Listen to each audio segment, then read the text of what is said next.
Jadi kita ini masih dalam suasana pandemi. Jadi kepada teman-teman sekalian semua, tetaplah menjaga kesehatan.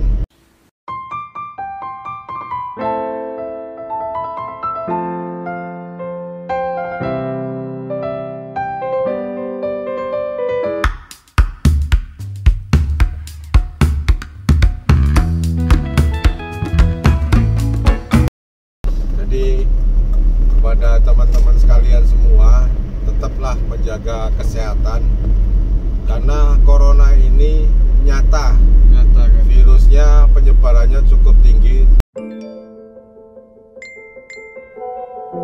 Informasi tentang virus corona yang begitu berlimpah bisa jadi malah membingungkan. Maka dari itu kita memerlukan protokol kesehatan yang alurnya jelas, sederhana dan mudah dipahami.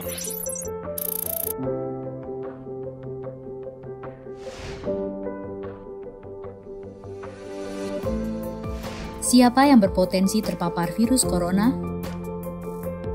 Orang yang memiliki riwayat perjalanan 14 hari yang lalu ke negara dengan transmisi lokal COVID-19 atau merasa pernah kontak dengan pasien terkonfirmasi positif COVID-19. Apa yang perlu dilakukan jika memenuhi dua kondisi tersebut? Bila Anda merasa sehat, maka dianjurkan untuk melakukan karantina diri di rumah selama 14 hari sambil memonitor kondisi tubuh.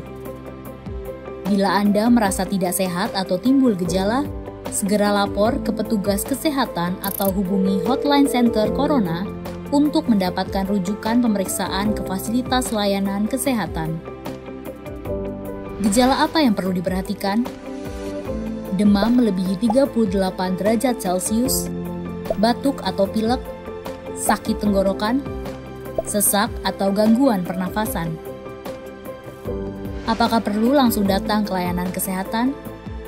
Apabila gejalanya ringan, utamakan menghubungi hotline center Corona atau rumah sakit rujukan terdekat untuk mendapatkan informasi mengenai langkah selanjutnya.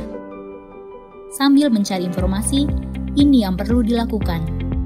Tetap hindari keluar dari rumah, istirahat yang cukup, banyak minum air putih dan makan makanan bergizi, mempraktekkan kebiasaan bersih seperti cuci tangan, dan membersihkan area-area yang tersentuh permukaan tangan. Gunakan masker agar percikan dari batuk atau bersin tidak mengenai orang lain, bahkan di dalam rumah sekalipun. Kapan harus mencari bantuan medis tambahan?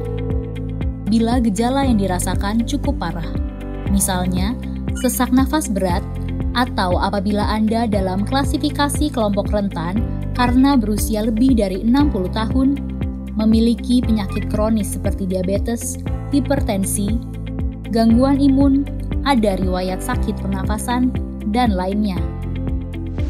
Apa yang perlu dilakukan bila gejala berlanjut dan harus ke fasilitas kesehatan? Gunakan masker saat keluar rumah.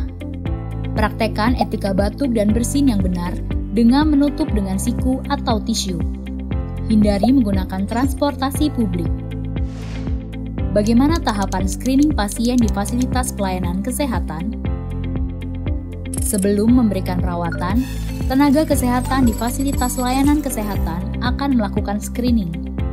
Jika tidak memenuhi kriteria pasien dalam pengawasan atau PDP COVID-19, maka akan dirawat inap atau rawat jalan tergantung diagnosa dan keputusan dokter.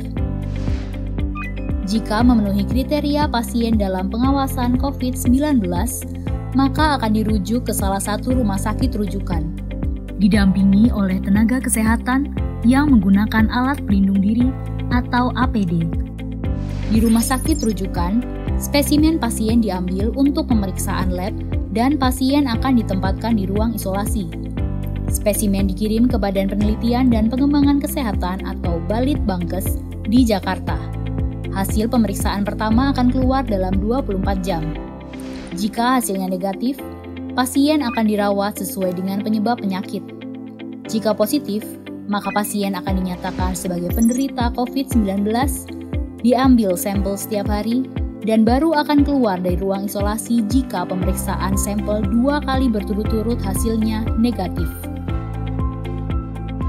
Itulah informasi dan protokol kesehatan untuk masalah COVID-19 yang perlu diikuti oleh masyarakat.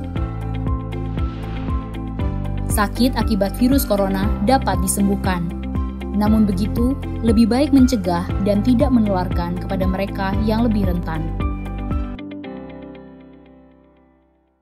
Juga masih cukup tinggi, tetap waspada sesuai anjuran tim gugus tugas. Kita selalu menggunakan masker, guys. Kemudian kita selalu jaga jarak, guys, social distancing, sehingga tidak terjadi penularan melalui droplet. Kemudian juga kita tetap rajin cuci tangan dengan sabun, sehingga dengan demikian ada terhindar dari corona. Tapi tidak kalah pentingnya untuk menjaga kesehatan, kita harus selalu tetap makan makanan yang bergizi, tidak terlalu banyak stres, dan kemudian kita harus cukup istirahat, cukup tidur. Yang jangan lupa sekali, olahraga perlu, guys, untuk kebugaran badan, sehingga apabila virus itu datang, kita daya tahan tubuh imun kita bisa mengantisipasi virus itu, bisa terkalahkan dengan antibodi.